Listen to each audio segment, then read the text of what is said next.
Olá, meus amigos, sou eu, professor César Bodão, hoje para falar sobre um assunto importante também da nossa gramática, que é a estrutura e formação de palavras. Então, para que as palavras sejam formadas a partir do nosso vocabulário, nós temos algumas regras que são colocadas. Para isso, você precisa estudar primeiro, dentro da morfologia, quais são as partes que compõem a palavra escrita, né, os elementos mórficos, como essas palavras são formadas e quais os métodos que são utilizados, tá?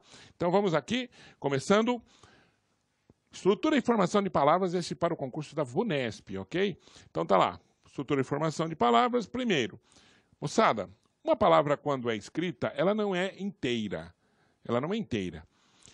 Existem partes que compõem esta palavra. E essas partes nós vamos chamar de elementos mórficos ou morfemas. São as partes que compõem a palavra escrita. Então, olha aqui. Ó. A palavra é subdividida por partes menores chamadas de elementos mórficos ou morfemas, tá? Se você quiser colocar aí, ó, morfemas, tá? Também conhecido como morfemas. Vai que aparece isso aí, não é verdade? Morfemas. Então, por exemplo, a palavra gatinho, tá aqui, ó. Você tem a palavra gatinho. A palavra gatinho é formada por gat, que é uma parte, o in, que é outra parte, e o, que é outra parte. A palavra infelizmente, pelo in, pelo feliz e pelo mente. São três partes, são três elementos mórficos, ou seja, são três morfemas que compõem esta palavra escrita, e que cada um vai ter, obviamente, um significado diferente, tá? Um significado diferente do outro. E cada um vai exercer uma função dentro dessa palavra em relação ao significado, tá certo? Então, esses são os elementos mórficos que nós vamos conhecer um pouco melhor aqui, ou também chamado de morfemas, tá ok? Que nós vamos conhecer um pouco melhor agora. Então, vamos lá. Ó, quais são os elementos mórficos que nós temos? Na nossa língua portuguesa, nós temos o radical, a vogal temática, o tema, que é a união do radical mais a vogal temática, a desinência, os afixos e as vogais e consoantes de ligação. Tá? Então, esses são os elementos mórficos. O tema não é bem um elemento mórfico, mas a união de dois elementos mórficos. Tá? Vamos colocar aqui, ó, o tema é radical mais vogal temática.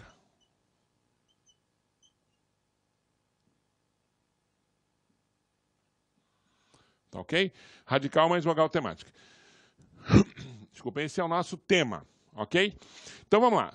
Elementos mórficos são os elementos que compõem a palavra escrita que nós vamos utilizar para formar as palavras também. Esses elementos são utilizados para a gente entender como é que a palavra é formada a partir dos dois principais processos de formação e os outros também. Tudo bem? Então, vamos apagar aqui.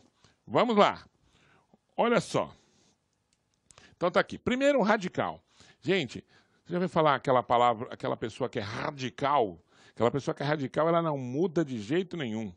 É mais ou menos o que significa o radical quanto aos elementos mórficos. Os elementos mórficos, o radical, por exemplo, é o significado básico da palavra. Então, uma palavra foi originada lá, ela veio primeiro, chamada de palavra primitiva. A partir dessa palavra, eu, através do radical, posso formar outras palavras. Então, o radical é a parte invariável da palavra, é a parte que não muda de jeito nenhum. Como é que eu faço para achar o radical de uma palavra? Eu escrevo várias palavras da mesma origem. Agora, preste atenção. Não confunda radical com raiz. Não confunda radical com raiz. Raiz diz respeito à etimologia, à formação da palavra. Então, uma palavra pode ter o mesmo radical e a mesma raiz. Pode ter, não. Vai ter o mesmo radical e, obviamente, a mesma raiz. Agora, nem toda palavra que tem a mesma raiz tem o mesmo radical. Tá? Então, vamos pegar, por exemplo, o exemplo da palavra cadeira e a palavra cátedra. Cátedra, do latim, é cadeira. Só que a palavra cátedra, ela, para formar a palavra cadeira sofreu várias transformações. E a palavra cátedra, que forma a palavra catedral, continuou com a mesma estrutura. Então, catedral, que é originário da palavra cátedra, tem a mesma estrutura física, tá? Então, se você for pegar a palavra catedral, aqui, ó, catedral e cátedra,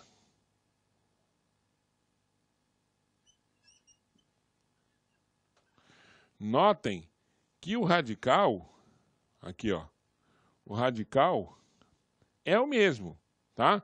Ou seja, tem a mesma estrutura física. Agora, se você pegar a palavra cadeira,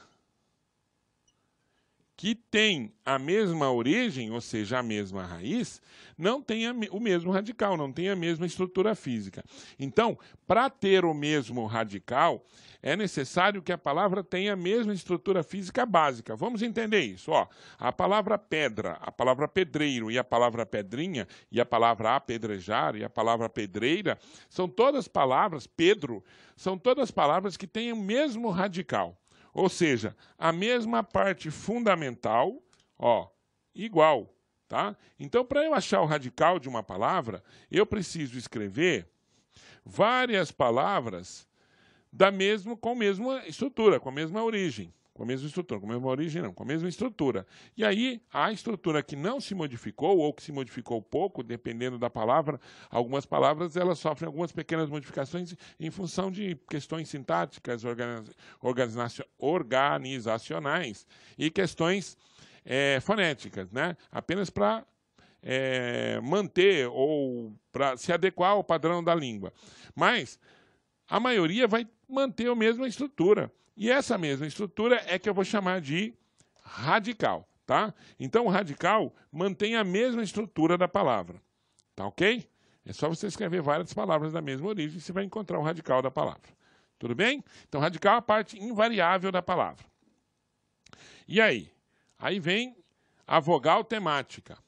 Veja, vogal temática verbal. Por que eu estou falando verbal? Porque tem vogal temática nominal também, tá? Mas a vogal temática verbal, ó, tem como função preparar o radical para ser acrescido pela desinência e também indicar a conjunção a que o verbo pertence, tá? Então, ó, ela vai indicar, ela vai unir o radical à desinência, o radical aqui, o cante, a desinência, o vende a desinência R e por aí vai, tá? Então, se eu escrever, por exemplo, a palavra cantamos, ó, cantamos.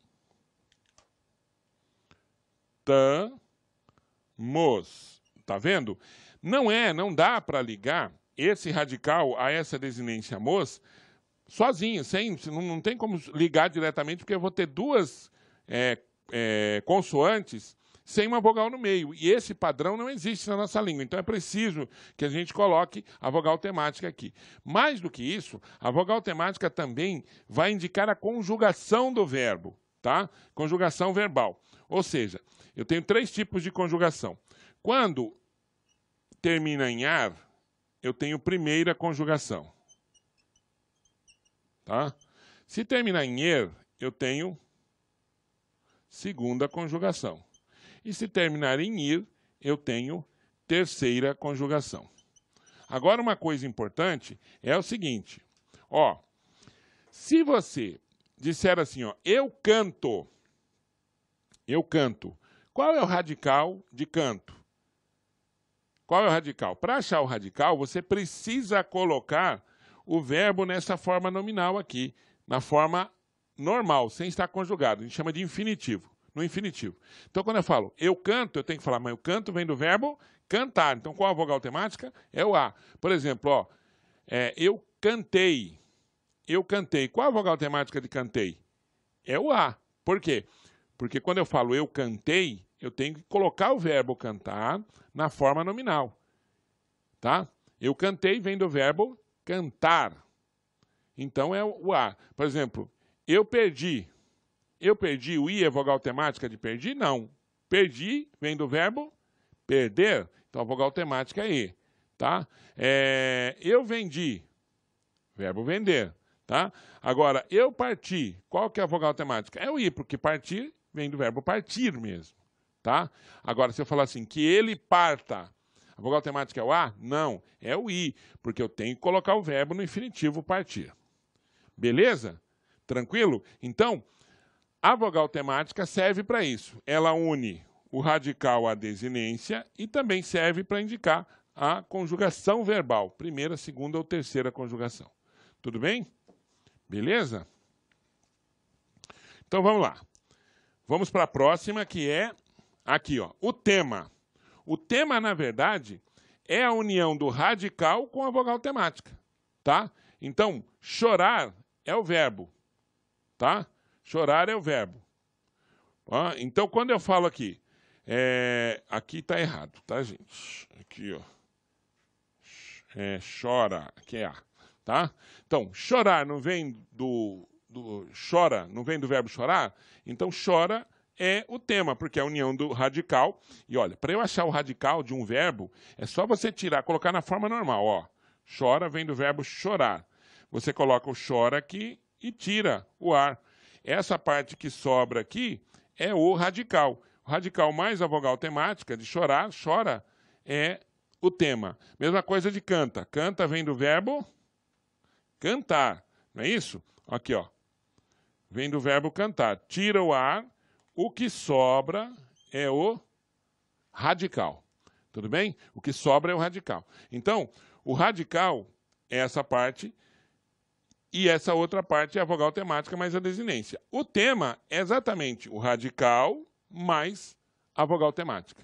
Tá? Unir o radical mais a vogal temática, eu tenho o tema.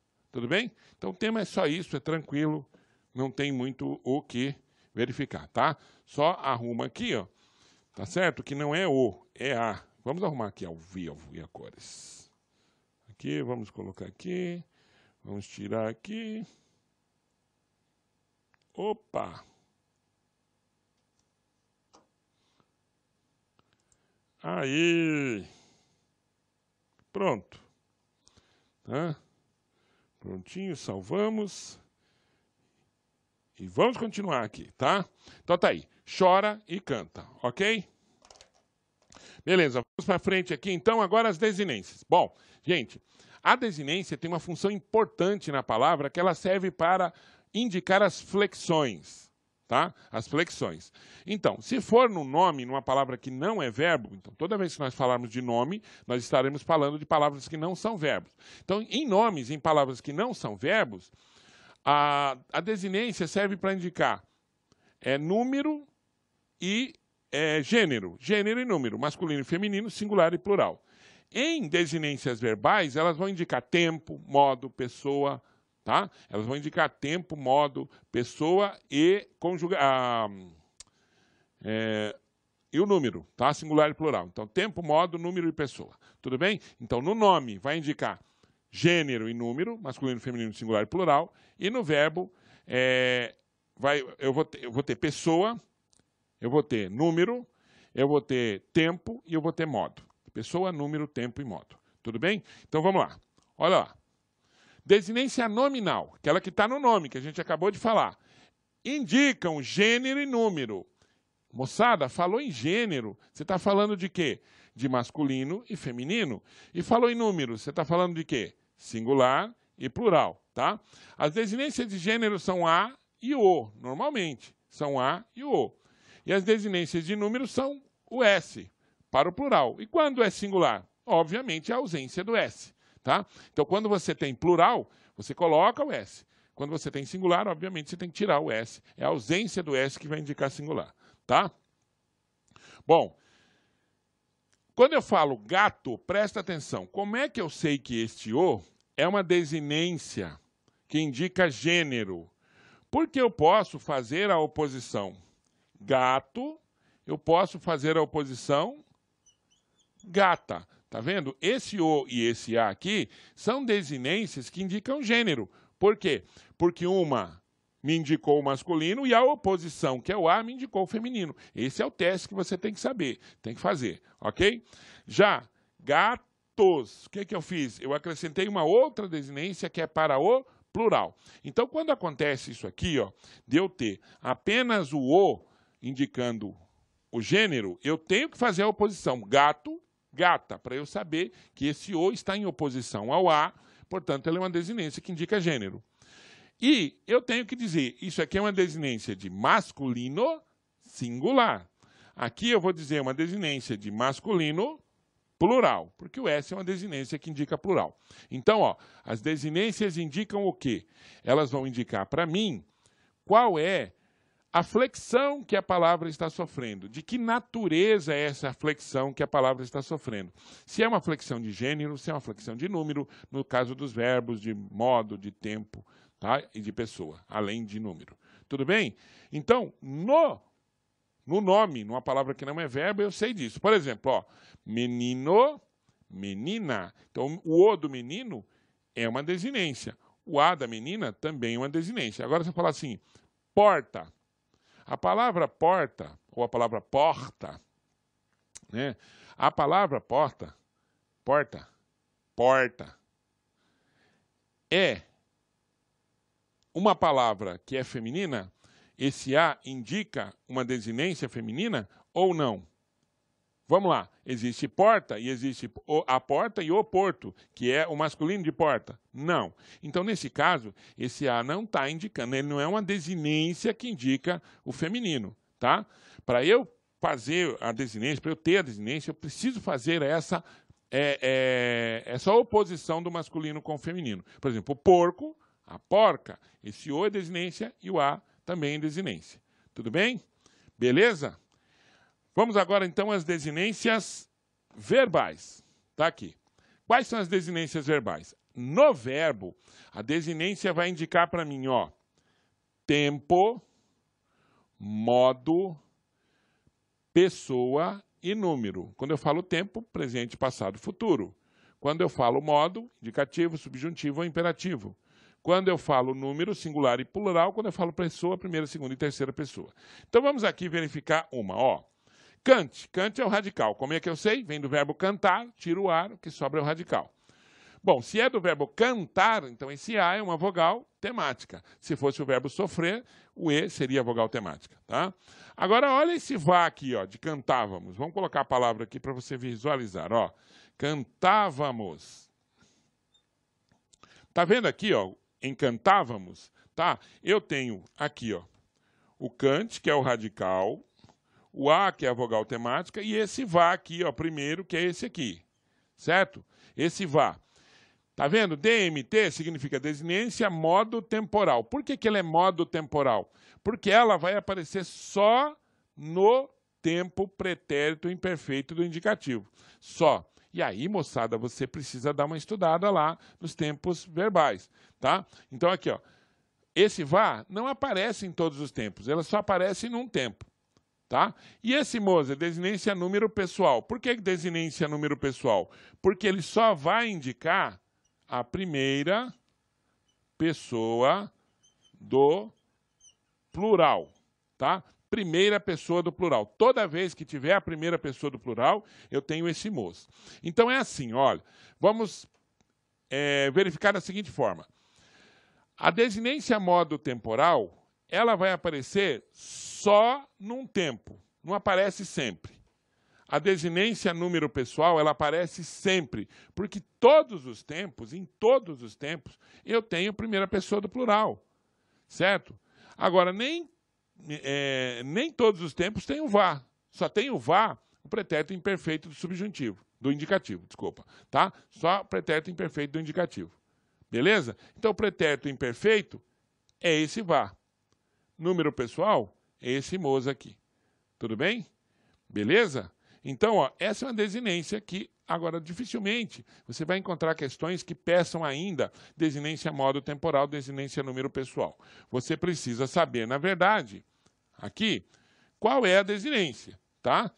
Para os testes, para as provas. Quais são as desinências? Então, ó, cante é o radical. O A, vogal temática. O vá e o mos, depois a vogal temática, ou são sufixos, mudam a palavra, tá? Ou são desinências. Desinência não muda a palavra. Ó. Cantávamos continua sendo o verbo cantar, tá? Beleza? O cantávamos continua sendo o verbo cantar. Então, eu não formei uma outra palavra, então é desinência. Se eu formar uma outra palavra, já não é mais desinência, o que está depois da vogal temática. Beleza? Então, tá aí. Desinências nominais e desinências verbais. Desinências nominais, gênero e número, vêm em palavras que não são verbos. E as desinências verbais, obviamente, vão ser colocadas em palavras que são verbos. Tudo bem? Então, vamos lá. Agora, os afixos. Moçada, os afixos são fáceis. Os afixos são partículas que você coloca antes ou depois das palavras para formar novas palavras, novos vocábulos, tá? Então, vamos colocar aqui, ó. Vamos verificar aqui, tá vendo? Pedrada, tá certo? Aqui, ó, pedrada. A palavra pedrada vem da palavra pedra. Para eu formar uma outra palavra, diferente da palavra pedra, eu coloquei um afixo, o ada. Ó, viável é uma coisa, inviável já é outra coisa. Então, para eu formar a palavra inviável, eu tive que acrescentar um in antes da palavra. A palavra feliz é uma coisa? É. E a palavra infelizmente? É outra palavra. Para eu formar esta outra palavra, eu tive que colocar o in e o mente, tá? E aí, professor, eu não aprendi assim, eu entendi que in é prefixo. Sim, o prefixo é um afixo. Só que olha a dificuldade. A pessoa, se eu tivesse que dizer assim, ó, é um afixo que foi colocado antes da palavra. Então, quando o afixo é colocado antes da palavra, ele passa a se chamar prefixo. Tá? É só lembrar de pré. Antes da escola, pré-escola. Antes do vestibular, pré-vestibular. Tudo bem. Antes da história, pré-história. Antes da República Tcheca? Não. Não existe isso aí, tá? Então, olha só. Colocou antes, o pré significa antes. Então, se eu coloquei o afixo antes, ele passa a se chamar prefixo, mas continua sendo afixo. Se eu coloquei o afixo depois, ele passa a se chamar sufixo, mas continua sendo afixo. É um afixo que foi colocado depois. Por isso, esses dois nomes aí que aparecem, prefixo e o sufixo. Mas o nome geral, o nome genérico, é afixo. Perfeito? Tranquilo? Beleza? Ok. Então, vamos lá. Olha só. Quando eu tenho prefixo e sufixo, eles são diferentes da desinência. Presta atenção. Eles são diferentes da desinência. Por quê? Porque eles formam uma nova palavra. Eles são utilizados para formar um novo vocábulo. Correto? Então, eu não pego o prefixo e o sufixo e flexiono a palavra como na desinência. Desinência, a palavra não muda. Tá? Então, se eu coloco assim, ó, gato e gatos, a única coisa que foi utilizado aí foi esse S, que é uma desinência, para flexionar a palavra, mas continua sendo gato. Eu não formei uma outra palavra. Os afixos, não. Os afixos são utilizados para você formar uma outra palavra. Você tem uma outra palavra quando você coloca o afixo, tanto o prefixo quanto o sufixo. Tudo bem? Beleza? Tranquilidade? E olha, acesse o nosso site, tá? Acesse o nosso site lá, acesse o nosso e-mail, você pode mandar a reclamação, você pode mandar sugestão e você pode mandar perguntas para o nosso e-mail, você que é, obviamente, matriculado no curso. Tudo bem? Então você manda para o nosso e-mail e brevemente nós vamos colocar um outro e-mail aí específico só para responder pergunta, porque estamos dividindo o e-mail aí com lá, que fica muita pergunta para a gente dividir, às vezes passa em branco em algumas, ok? Vamos lá, então? Olha aqui. Vogais e consoantes de ligação.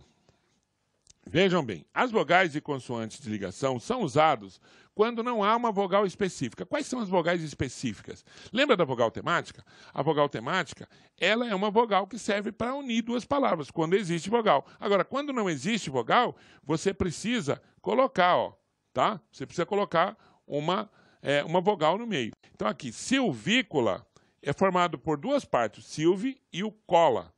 Então, aqui no meio não tem como eu unir o radical, o V do radical, que é uma consoante, com o C.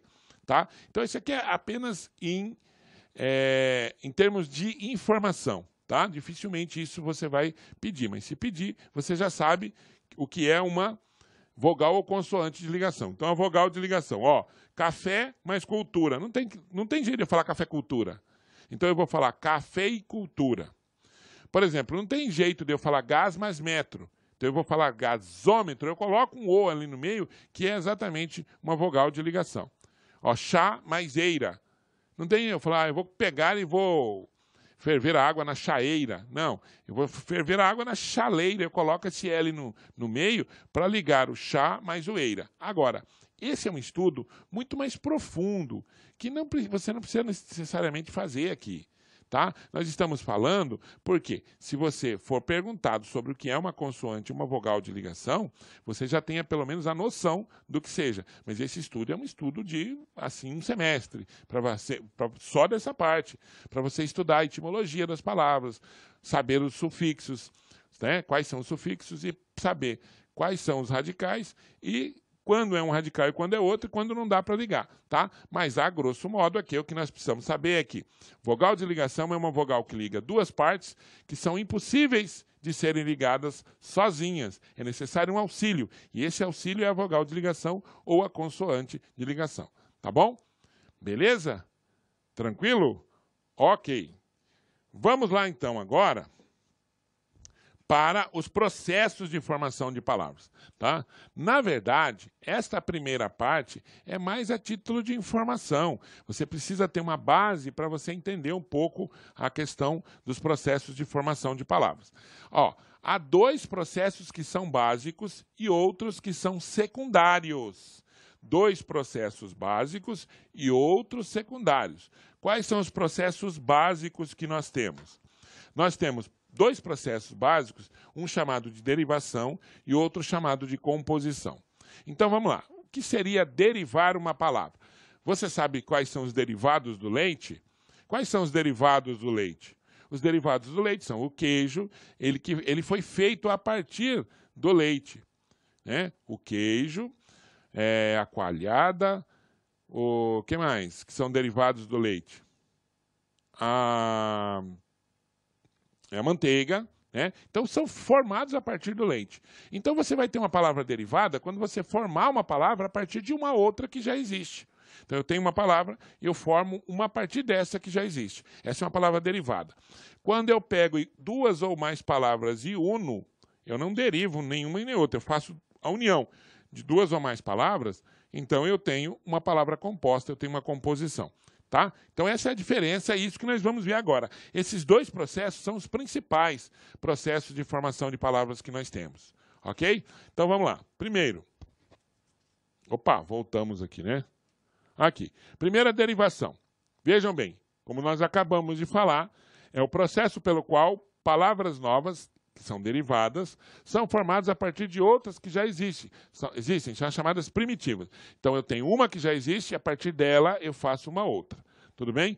Podem ocorrer as seguintes maneiras. Ó, eu posso ter uma derivação prefixal, lembra do prefixo? Então, o que é uma derivação prefixal? Eu pego a palavra primitiva e coloco um prefixo. Só isso. Simples assim.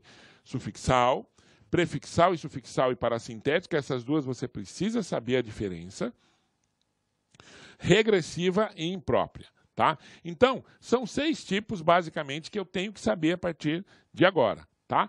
Mas a primeira coisa é saber que derivação, uma palavra derivada, é formada quando você pega uma palavra que já existe e forma uma outra a partir dela, tá? Já a composição, eu pego duas palavras e faço a união destas duas palavras para formar uma terceira palavra.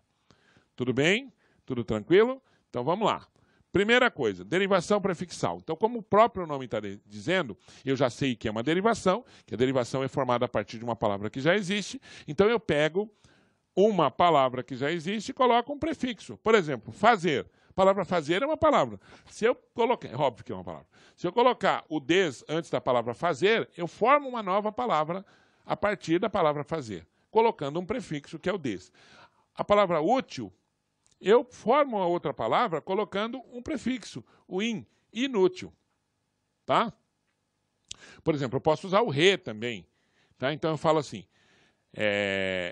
transmitir é uma palavra. Se eu colocar retransmitir, eu formei uma outra palavra a partir de transmitir, colocando o prefixo. É uma derivação prefixal. Tudo bem? Tudo tranquilo? E a derivação sufixal? Lembra do sufixo, que é uma partícula que nós colocamos depois das palavras? Então, se a derivação prefixal eu acrescento um prefixo e formo uma outra palavra, na derivação sufixal eu coloco um sufixo. Então, da palavra pedra, eu posso fazer a palavra pedreiro, colocando esse sufixo. Livraria, colocando esse sufixo.